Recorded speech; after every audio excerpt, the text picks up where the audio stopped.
dis au perdant que nous sommes malades, ma mère a ri pendant qu'elle était en vacances sans moi. Je lui ai dit, tu as menti pour mon anniversaire et tu as utilisé mon argent, maintenant tu es déconnecté. J'ai annulé l'hypothèque, bloqué leur numéro et je les ai vus paniquer. Si quelqu'un m'avait un jour demandé il y a longtemps si ce genre de choses pouvait arriver dans ma vie, j'aurais beaucoup ri. Mes parents n'ont jamais été exempts de défauts. Ils montraient clairement du favoritisme, et oui, ma sœur a toujours reçu un traitement spécial, mais je ne m'attendais jamais à ce qu'ils me mentent directement au visage. Je ne pensais pas qu'ils m'excluraient intentionnellement d'une réunion de famille. Ils m'ont élevée en croyant que la famille est la priorité. C'est ce que mes parents répétaient constamment, quelle que soit la situation, restez unis et aidez-vous les uns les autres. C'est pourquoi j'ai toujours aidé quand ils avaient besoin d'argent. C'est pourquoi je n'ai jamais hésité à prendre en charge leur hypothèque quand ils ont failli perdre leur maison. Je suis simplement intervenue parce que c'est ce que font les gens dans une famille. Mais maintenant ils ne m'ont même pas demandé. Je n'étais même pas censée le découvrir. Si mon oncle n'avait pas commis une erreur, j'aurais passé mon 38e anniversaire à penser que mes parents étaient trop malades pour y assister. C'est ce qu'ils m'ont dit. Ils l'ont fait sonner très réel. Ma mère a même fait semblant de tousser quand j'ai appelé pour voir comment elle allait. C'est juste de la malchance, chérie. Nous nous sentons terriblement mal de manquer ton anniversaire, mais nous ne ferions que contaminer les autres si nous y allions, a-t-elle dit, et je l'ai cru. Je n'ai rien remis en question. C'est la confiance que j'avais encore en elle, même après des années passées à être ignorée dans ma propre famille.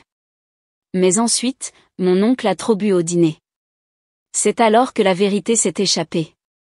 Il ne voulait pas le dire. À la seconde où les mots sont sortis, son visage a changé comme s'il le regrettait immédiatement, mais c'était déjà dit.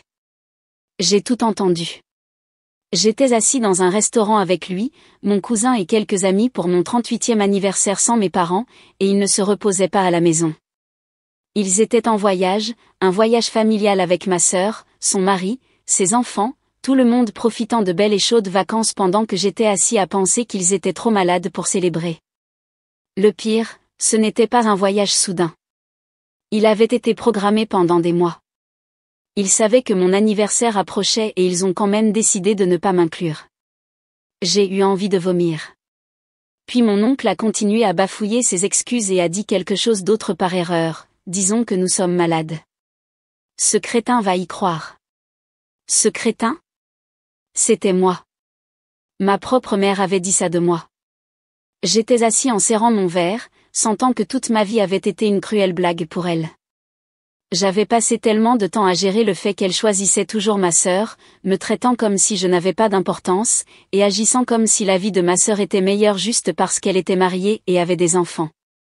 Et ce qui a rendu les choses pires, j'étais celui qui payait son hypothèque chaque mois. Je me suis assuré qu'ils avaient un endroit où rester.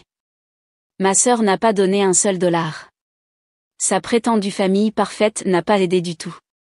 Tout reposait sur moi, le fils crétin. Et où était-il pendant mon anniversaire ?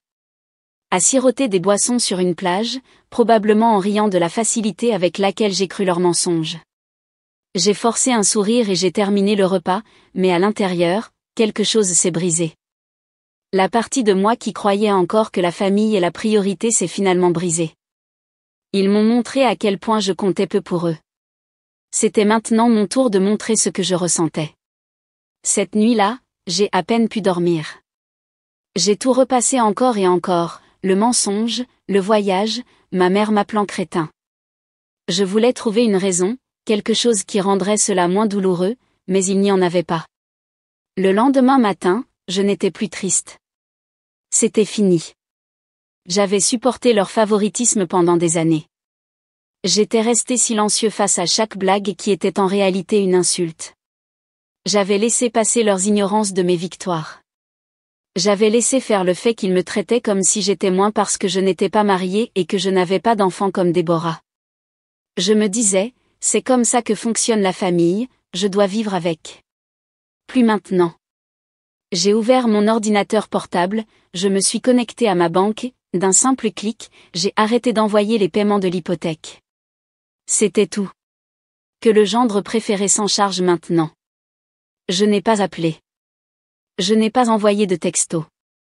J'ai simplement continué ma vie normale, attendant de voir quand il se rendrait compte que l'argent avait disparu.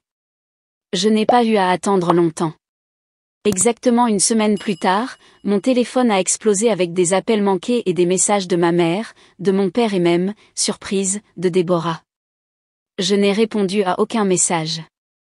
Puis, juste au moment où j'étais prêt à les bloquer tous, quelqu'un a frappé à la porte d'entrée. Je savais déjà qui c'était avant même de regarder. Effectivement, mes parents étaient dehors, tous les deux ayant l'air contrariés. Ma mère avait les bras croisés fermement et mon père avait l'air d'avoir avalé quelque chose d'esséurant. « Jacob », a commencé ma mère, utilisant une voix faussement gentille, « nous devons parler. » J'ai soupiré, en m'appuyant sur le cadre de la porte. « Parler de quoi ?» Elle a cligné des yeux comme si elle était surprise que je la fasse le dire. « Nous avons vu que l'hypothèque de ce mois-ci n'a pas été payée. Ça doit être une erreur, n'est-ce pas ? » J'ai affiché un petit sourire. Aucune erreur. J'ai décidé que je ne le ferai plus. Leur visage était absolument choqué. Mon père s'est approché. Jacob, nous pensions que tu comprenais que la famille se soutient mutuellement. J'ai ri, vraiment ri. La famille s'aide mutuellement ? C'est drôle venant de toi. Tu veux dire comme vous m'avez traité à mon anniversaire, ai-je ajouté. Ils n'ont pas dit un mot. Le visage de ma mère s'est tordu. Oh, s'il te plaît, Jacob, es-tu vraiment si contrarié à cause de ça ? Nous n'avions pas l'intention de te blesser. Nous avons simplement pas pris la peine de m'inviter, ai-je interrompu, ou de me dire la vérité, ou même de penser à une meilleure excuse que dit au perdant que nous sommes malades, point. Le visage de ma mère s'est crispé. Elle a clairement réalisé que je savais tout. Mon père est intervenu. Fils, c'était juste un petit voyage. Tu n'apprécies même pas les vacances comme ça. Nous avons pensé que tu préférerais faire tes propres trucs. J'ai hoché la tête lentement. Oui, j'ai fait autre chose. J'ai passé mon anniversaire sans mes parents, et devinez quoi ? Ça m'a aidé à voir les choses clairement. Ma mère a plissé les yeux. Voir quoi ? Que je ne vous dois rien à aucun de vous deux. Tout a changé. Sa voix est devenue froide et mon père est devenu sérieux. Tu agis comme un fou, a-t-elle rétorqué. Nous avons besoin de cet argent. J'ai haussé les épaules. Ce n'est pas mon problème. Sa voix s'est faite plus forte. Alors, tu vas nous laisser perdre la maison après tout ce que nous avons fait pour toi ? J'ai haussé un sourcil. Comme quoi, exactement ? Rien. Aucune réponse, parce que nous connaissions tous la vérité. Il n'avait rien fait pour moi depuis des années. Alors le vrai drame a commencé. Déborah a monté les marches, sa famille parfaite attendant dans la voiture. Elle avait l'air extrêmement en colère. « Qu'est-ce qui ne va pas chez toi, Jacob ?» a-t-elle crié. « Maman et papa ont besoin d'aide, et tu les abandonnes simplement comme ça ?» J'ai croisé les bras. « Oui, c'est exactement ce que je fais. » Elle a levé les yeux au ciel. « Waouh, quel égoïste. Juste parce que tu es en colère à cause de ton anniversaire, tu laisses nos parents sans rien. » J'ai souri calmement. « Et, Déborah, qui a payé l'hypothèque pendant 5 années entières ? » Sa mâchoire s'est relâchée, puis s'est refermée. Elle ne le savait pas. J'ai ri. Oui, pendant que vous profitiez de ces vacances avec eux, j'étais celui qui empêchait qu'on leur reprenne leur maison. Mais comme je suis le soi-disant perdant sans une vraie famille, j'ai pensé que j'allais commencer à économiser pour moi, tu sais, pour quand je deviendrai un vrai adulte. Déborah a regardé nos parents, complètement confuse. Attends, Jacob a payé leur hypothèque, a-t-elle demandé. Ma mère a détourné le visage, et c'est alors que Déborah a tout compris. Elle n'avait pas été plus aimée. Elle n'était pas la préférée. C'était simplement plus facile de traiter avec elle qu'avec moi. Maintenant, elle devait supporter le fardeau. Déborah est restée immobile, son visage perdant de sa couleur. Elle reliait les poings. Ils ne me l'ont jamais dit, a-t-elle finalement dit, en les regardant directement. Ma mère a agité la main comme si cela n'avait pas d'importance. Oh, Déborah, chérie, nous ne voulions pas t'inquiéter. J'ai failli éclater de rire. Il ne voulait pas t'inquiéter, mais tout me décharger dessus était acceptable? Déborah m'a regardé à nouveau, sa voix plus douce.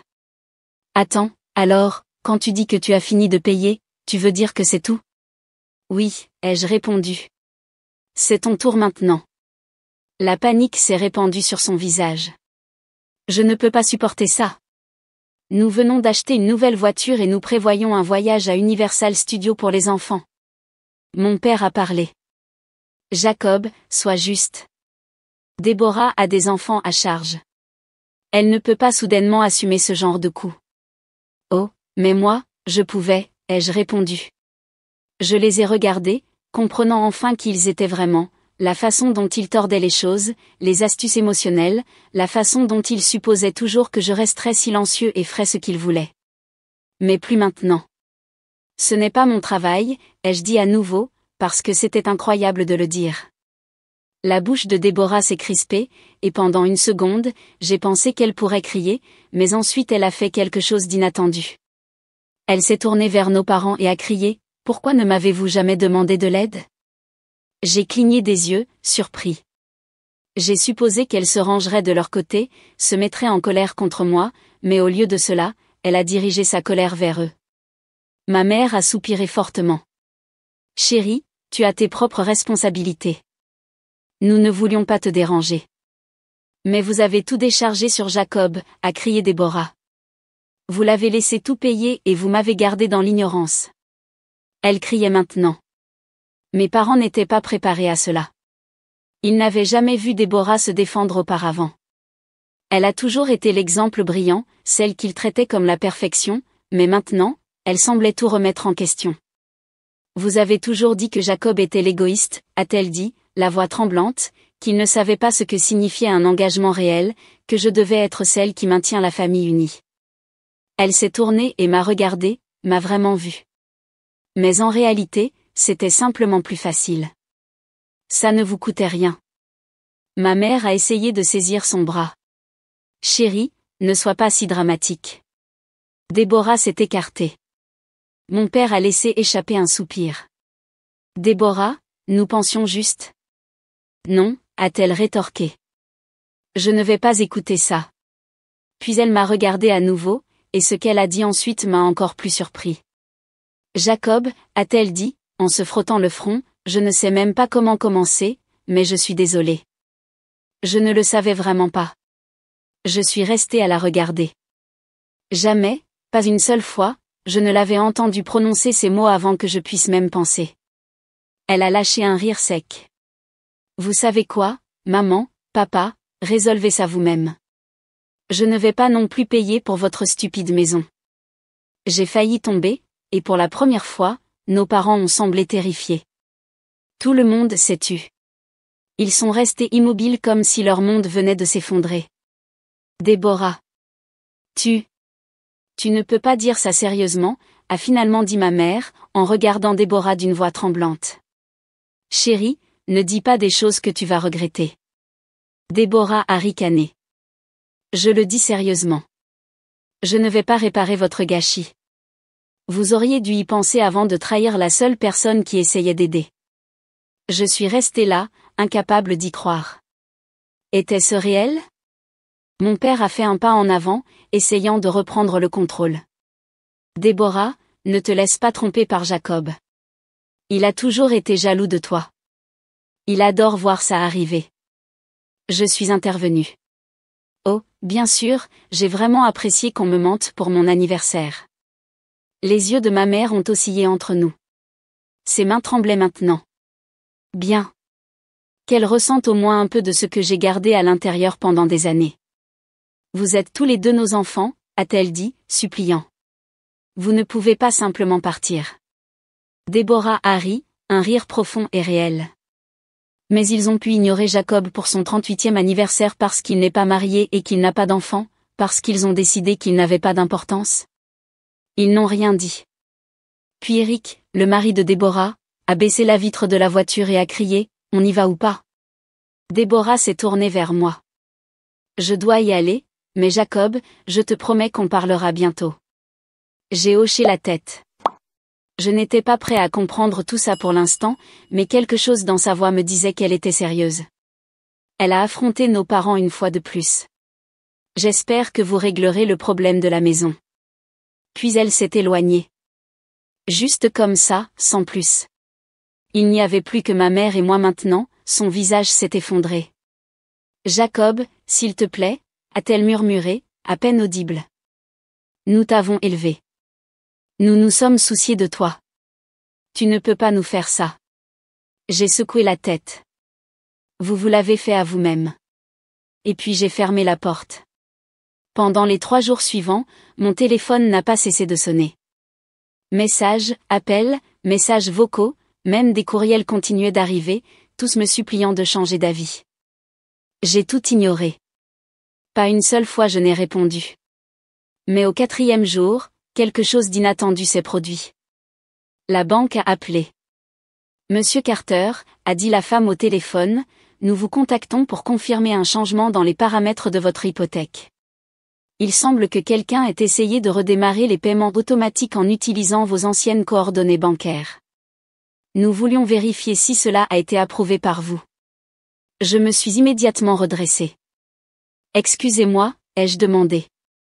Elle a expliqué à nouveau, et ma poitrine s'est refroidie. Mes parents avaient-ils essayé de retirer de l'argent de mon compte? Ils avaient réutilisé mes anciennes informations bancaires, pensant probablement que je ne m'en rendrais pas compte. Peut-être espéraient-ils que la banque le permettrait simplement sans vérifier. Ce n'était plus demandé. C'étaient eux qui essayaient de me faire payer sans permission. J'ai tenu le téléphone si fort que mes doigts me faisaient mal. Attendez, ai-je dit, mon ton plus tranchant maintenant. Vous dites que quelqu'un a essayé de redémarrer les paiements de l'hypothèque de mon compte sans me le demander d'abord? Elle a fait une pause. Oui, mais le système a détecté cela comme une activité suspecte, nous l'avons donc arrêté et nous appelons pour confirmer. J'ai pris une profonde inspiration, essayant de rester calme. Je ne pouvais pas le croire. Ma propre famille venait d'essayer de me voler quelque chose dans mon dos. Annulez tout, ai-je dit. Supprimez définitivement mes données de votre profil. Je ne veux aucune connexion avec leur compte. Entendu, a-t-elle répondu. Souhaitez-vous déposer un rapport pour fraude? Cela m'a arrêté pendant une seconde. Fraude. C'est exactement ce que c'était. Une partie de moi voulait dire oui tout de suite. Vraiment. Mais quelque chose m'a dit d'attendre, pas pour les protéger, mais parce que je savais que ce n'était pas encore fini. Pas tout de suite, ai-je répondu, mais s'il vous plaît, notez ceci et gardez une trace au cas où cela se reproduirait. Elle a confirmé, et nous avons terminé l'appel, mais je suis resté assis là, en colère au-delà des mots. Il pensait vraiment que je serais assez stupide pour ne pas m'en rendre compte. J'ai pris mes clés et je suis sorti par la porte. Il était temps de les affronter en personne. 20 minutes plus tard, je me suis garé devant leur maison, celle que j'avais payée. Tout avait l'air parfait, pelouse coupée, murs propres, un joli Porsche, tout payé par le soi-disant fils raté qu'ils n'ont jamais respecté. J'ai frappé une fois. Personne n'est venu. J'ai frappé à nouveau, plus fort. Finalement, mon père a ouvert la porte. Dès qu'il m'a vu, son expression a changé, surprise d'abord, puis culpabilité. Il savait pourquoi j'étais là. Jacob, a-t-il dit, sa voix feignant d'être amicale, nous étions sur le point de t'appeler. Je l'ai interrompu. Vous avez vraiment essayé de redémarrer les paiements de l'hypothèque dans mon dos? Son regard a changé. Fils, c'était juste une confusion. Arrête de mentir, ai-je dit, en passant juste à côté de lui vers le salon. Ma mère était assise en silence sur le canapé, refusant de me regarder. Maman, ai-je demandé, de qui était le plan? Le tien ou le sien? Elle a parlé si doucement que je l'ai à peine entendu. Nous ne savions pas quoi faire d'autre. J'ai ri une fois. Oh, vous aviez des options. Vous n'avez simplement pas aimé celle que j'ai dit non. Alors au lieu de redemander, vous avez essayé de le prendre. Ce n'était pas volé, a rétorqué mon père. Tu as couvert le coup pendant des années. Nous avons pensé. Vous avez pensé que je ne m'en rendrais pas compte, ai-je interrompu, que je serais trop stupide pour le remarquer? Aucun d'eux n'a répondu. Ce silence m'a tout dit. J'ai fait une pause, me reprenant. Très bien, c'est comme ça que ça va se passer. 1. Vous gérez vos propres factures maintenant. 2. Si vous vous mêlez à nouveau de mes finances, je le signalerai comme fraude. Et 3. J'ai expiré, vous n'êtes plus rien pour moi. La tête de ma mère s'est secouée. Jacob, ne dis pas ça. Je le dis sérieusement, ai-je répondu. Vous m'avez trahi. Vous avez essayé de me voler quelque chose. Vous m'avez sorti de la famille. C'est tout. J'en ai fini. Les larmes ont coulé sur ses joues. Mon père avait l'air furieux, mais je m'en fichais. Je me suis retournée et je suis partie, mais alors quelque chose d'inattendu s'est produit. Quand je suis arrivée à ma voiture, un autre véhicule est entré dans l'allée. C'était Déborah. Elle avait l'air fatiguée et stressée, comme si elle avait conduit rapidement pour arriver là. Elle m'a saluée en sortant. « Qu'est-ce que tu fais ici ?» ai-je demandé en m'approchant. Elle m'a regardé fixement et a dit quelque chose qui m'a envoyé des frissons. « Jacob, maman et papa viennent d'appeler. Ils m'ont dit que tu les avais menacés. Ils envisagent d'appeler la police. » J'ai regardé Déborah, luttant pour donner un sens à ce qu'elle venait de me dire. J'ai passé mes doigts sur mon visage. Ils ont dit que je les avais effrayés. Elle a hoché la tête, son expression aussi frustrée que la mienne. Oui. Maman sanglotait, disant que tu es entré en courant en criant, en les menaçant, et maintenant ils pourraient te dénoncer à la police. Elle dit qu'ils ont peur de toi, Jacob. J'ai ri, un rire sec, fatigué, presque douloureux. Alors laisse-moi bien comprendre ça, ai-je dit, en riant encore entre mes dents. Ils essaient de me voler de l'argent, ils mentent à ce sujet, ils me traitent comme si je ne valais rien, et maintenant que je me défends enfin, c'est moi le méchant. Déborah s'est frotté le front, ayant l'air épuisé. Je n'ai pas avalé leur histoire, a-t-elle dit rapidement. Si tu penses que je l'ai fait, c'est pour ça que je suis venue ici.